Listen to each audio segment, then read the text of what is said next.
Hello ಕರ್ನಾಟಕದ ಜನತೆ, welcome back to our YouTube channel updates Kannada. So Gruhalakshmi ಯೋಜನೆ ಬಗ್ಗೆ ಒಂದು ಅಪ್ಡೇಟ್ ಇತ್ತು.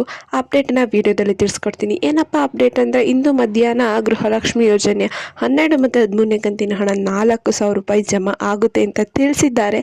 ಜಮಾ ಆದರೆ ಯಾವ ಜಿಲ್ಲೆಗೆ ಜಮಾ ಆಗ್ತಿದೆ ಮೊದಲನೇ ಹಂತದಲ್ಲಿ ಅಂತಲೂ ಕೂಡ ಈ ವಿಡಿಯೋದಲ್ಲಿ ಡೀಟೇಲ್ ಆಗಿ ತಿಳಿಸ್ಕೊಡ್ತೀನಿ. ಸೊ 12 ಮತ್ತು 13ನೇ ಕಂತಿನ ಹಣ ನಿಮ್ಮ ಜಿಲ್ಲೆಗೆ ಬಂದಿದೆಯೋ ಇರ್ಬೋದು ಚೆಕ್ ಮಾಡ್ಕೋಬೇಕಂದ್ರೆ ಇಲ್ಲೂ ವಿಡಿಯೋನ ಸ್ಕಿಪ್ ಮಾಡೋಕ್ಕೆ ಹೋಗಬೇಡಿ.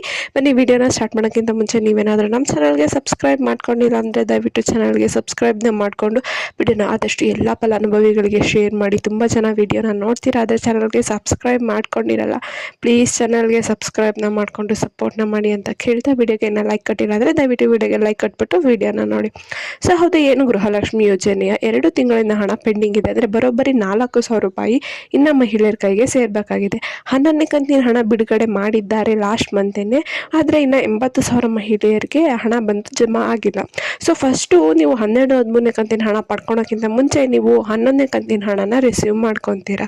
ಆದರೆ ನಿಮಗೆ ಇನ್ನು ಆ ಹಣನೇ ಬಂದಿಲ್ಲ ಅಂದರೆ ಸರ್ಕಾರ ಹೇಳಿರುವ ಅಷ್ಟು ಚೇಂಜಸ್ನ ಮಾಡಿಸ್ಕೊಳ್ಳಿ, ಇಲ್ಲಾಂದರೆ ಹಣ ಬರಲ್ಲ. ಅಥವಾ ಏನೇ ಒಂದು ತಾಂತ್ರಿಕ ದೋಷಗಳಿಂದ ನಿಮಗೆ ಹಣ ಬಂದಿರಲ್ಲ. ಸೊ ಒಂದ್ಸಲ ವೆರಿಫೈ ಮಾಡ್ಕೊಳ್ಳಿ, ಬ್ಯಾಂಕ್ ಹತ್ರ ಹೋಗ್ಬಿಟ್ಟು ಅಥವಾ ಸೇವಾ ಕೇಂದ್ರದಲ್ಲಿ ಏನು ಪ್ರಾಬ್ಲಮ್ ಆಗಿದೆ ಅಂತ. ಇಲ್ಲಾಂದರೆ ನೀವು ನಿಮ್ಮ ಅಂಗನವಾಡಿ ಸಹಾಯಕಿಯರು ಇರ್ತಾರೆ, ಆಶಾ ಕಾರ್ಯಕರ್ತರೆ, ಅವ್ರ ಮೂಲಕನೂ ಕೂಡ ನೀವು ಹೆಲ್ಪ್ನ ತೊಗೋಬೋದು. ನಿಮ್ಗೆ ಏನಾದರೂ ಗೃಹಲಕ್ಷ್ಮಿ ಯೋಜನೆಯ ಹಣ ಬರ್ತಿಲ್ಲ ಅಂದರೆ ಸೊ ಅವರಿಗೆ ನೀವು ಹೋಗ್ಬಿಟ್ಟು ಕಂಪ್ಲೇಂಟ್ನ ಮಾಡಿ ಅವರು ಸರ್ಕಾರಕ್ಕೆ ತಿಳಿಸ್ತಾರೆ. ಸೊ ಇದು ಏನು ಸರ್ಕಾರ ಕೊಟ್ಟಿರೋ ಅಪ್ಡೇಟ್ಸು. ಮತ್ತು ಇನ್ನು 12 ಮತ್ತು 13ನೇ ಕಂತಿನ ಹಣ ನೋಡೋದಾದರೆ, ಸೊ ತುಂಬ ಜನ ಕಮೆಂಟ್ ಹಾಕ್ತಿದ್ದೀರಾ 12 ಮತ್ತು 13 ರಿಲೀಸ್ ಆಗಿದೆ ಒಟ್ಟಿಗೆ 4,000.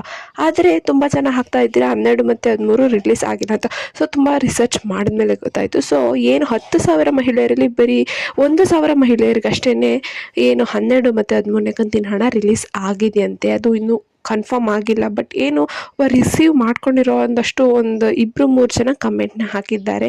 ಸೊ ಅವ್ರು ಹೇಳಿರೋ ಪ್ರಕಾರ ಸರ್ಕಾರದವರು ಸೆಪ್ಟೆಂಬರ್ 2nd ವಾರದಿಂದ ಅಥವಾ 3rd ವಾರದಿಂದ ನಾವು ರಿಲೀಸ್ ಮಾಡ್ತೀವಿ ಅಂತ ಹೇಳಿದರು. ಹಣನ 13 ಮತ್ತು 14 ಒಟ್ಟಿಗೆ ರಿಲೀಸ್ ಮಾಡ್ತಾರಂತೆ.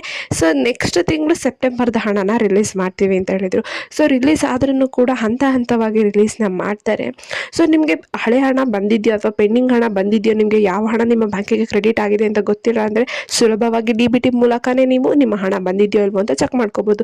ಸೊ ನಾನು ಕಂಪ್ಲೀಟ್ ವಿಡಿಯೋ ಮಾಡಿ ಹಾಕಿದ್ದೀನಿ. DBTನ ಹೇಗೆ ಇನ್ಸ್ಟಾಲ್ ಮಾಡೋದು, ಹೇಗೆ ಆಧಾರ್ ನಂಬರ್ ಹಾಕಿ ಹೇಗೆ ನೀವು ಒಂದು MP ಕ್ರಿಯೇಟ್ ಮಾಡಬೇಕಂತ ವಿಡಿಯೋ ನೋಡಿಲ್ಲ ಅಂದರೆ ದಯವಿಟ್ಟು ವಿಡಿಯೋ ನೋಡಿ. ಯಾಕಂದರೆ ಮನೆಯಲ್ಲೇ ಕೂತು ನೀವು ನಿಮಗೆ ಹಣ ಬಂದಿದೆ, ಯಾವ ಯೋಜನೆ ಹಣ ಬಂದಿದೆ, ಈಗ ಅನ್ನಭಾಗ್ಯ ಆಗಿರಲಿ ಅಥವಾ ಗೃಹಲಕ್ಷ್ಮಿ ಯೋಜನೆ ಯಾವ ಹಣ ಯಾವ ದಿನಾಂಕದಂದು ಬಂದಿದೆ ಅಂತ ನೀವು ಅದರಲ್ಲಿ ಈಸಿಯಾಗಿ ಚೆಕ್ ಮಾಡ್ಕೋಬೋದು. ಸೊ ಇನ್ನು ಮೊದಲನೇ ಹಂತದಲ್ಲಿ ಬರೋಬ್ಬರಿ 15 ಜಿಲ್ಲೆಗೆ ಹಣನ ರಿಲೀಸ್ ಮಾಡ್ತಿದ್ದಾರೆ. ಯಾವ್ಯಾವ ಜಿಲ್ಲೆ ಅಂತ ನೋಡೋದಾದರೆ, ಒಂದು ತುಮಕೂರು, ಹಾಸನ, ಚಿತ್ರದುರ್ಗ, ಬಳ್ಳಾರಿ, ಕೊಡಗು, ಚಿಕ್ಕಮಗಳೂರು, ಉಡುಪಿ, ಯಾದಗಿರಿ, ಕೋಲಾರ, ಕೊಪ್ಪಳ, ಸೊ ಇನ್ನು ಮುಂತಾದ ಜಿಲ್ಲೆಗಳಿಗೆ 12 ಮತ್ತು 13ನೇ ಕಂತಿನ ಹಣ ಒಟ್ಟಿಗೆ ರಿಲೀಸ್ ಆಗ್ತಾ ಇದೆ. ಅದು 4,000.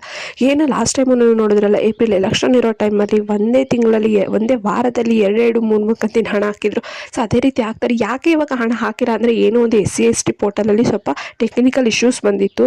ಸೊ ಅವ್ರಿಗೆ ಹಣ ಹಾಕೋಕ್ಕಾಗ್ತಿರ್ಲಿಲ್ಲ. ಸೊ ಅದನ್ನು ರಿಸಾಲ್ವ್ ಮಾಡ್ತಾಯಿದ್ರು. ಸೊ ಅದಕ್ಕೆ ಇವಾಗ ಇಲ್ಲಿ ಹಣನ ಹಾಕೋಕ್ಕಾಗಿರಲಿಲ್ಲ. ಸೊ ಅಲ್ಲಿ ಟೆಕ್ನಿಕಲ್ ಇಶ್ಯೂಸ್ನ ಅವರು ಸರಿ ಮಾಡಿದಾರಂತೆ. ಸೊ ಇನ್ನು ಮುಂದೆ ಹಣನ ರಿಲೀಸು ಮಾಡ್ತಾರೆ ಅಂತ ಲಕ್ಷ್ಮೀ ಹೆಬ್ಬಾಳ್ಕರ್ ಅವರು ಹೇಳಿರೋ ಪ್ರಕಾರ. ಸೊ ಒಂದು ಪತ್ರನೂ ಬರೆದಿದ್ದಾರೆ ಹಣನ ಬಿಡುಗಡೆಗೆ, ಬಜೆಟ್ನ ಬಿಡುಗಡೆಗೆ, ಗೃಹಲಕ್ಷ್ಮಿ ಯೋಜನೆಗೆ ಏನು ಹಣ ಬೇಕು ಅದಕ್ಕೆ. ಸೊ ಇನ್ನು ಸರ್ಕಾರದವರು ಬಿಡುಗಡೆ ಮಾಡಿದ ತಕ್ಷಣ ನಿಮಗೆ ಹಣನ ಹಾಕ್ತಾರೆ. ಸೊ ಇದಿಷ್ಟು ಇದ್ದ ಮಾಹಿತಿ 12 ಮತ್ತು 13ನೇ ಕಂತಿನ ಹಣ ಬಗ್ಗೆ. ಸೊ ಈ ಮಾಹಿತಿ ನಿಮಗೆ ಇಷ್ಟ ಆಯಿತು ಅನ್ಕೊಂತೀನಿ. ಸರಿ, ದಯವಿಟ್ಟು ಚಾನಲ್ಗೆ ಸಬ್ಸ್ಕ್ರೈಬ್ನ ಮಾಡ್ಕೊಳ್ಳಿ. ಇನ್ನು ಚಾನಲ್ಗೆ ಸಬ್ಸ್ಕ್ರೈಬ್ ಮಾಡಿಲ್ಲ ಅಂದರೆ, ಇನ್ನು ವಿಡಿಯೋಗೆ ಲೈಕ್ ಮಾಡಿಲ್ಲ ಅಂದರೆ ದಯವಿಟ್ಟು ವಿಡಿಯೋಗೆ ಲೈಕ್ ಮಾಡಿ. ಏನೇ ಪ್ರಾಬ್ಲಮ್ ಇದೆ ಅಂದರೆ ಕಮೆಂಟ್ ಹಾಕಿ. ಹಾಗೆ ನಿಮ್ಗೆ ಏನಾದರೂ 12 ಮತ್ತು 13 ಹಣ ಬಂದಿದೆ ಅಂದರೆ ದಯವಿಟ್ಟು ಕಮೆಂಟಲ್ಲಿ ತಿಳಿಸಿ ಅಂತ ಹೇಳ್ತಾ ಧನ್ಯವಾದಗಳು.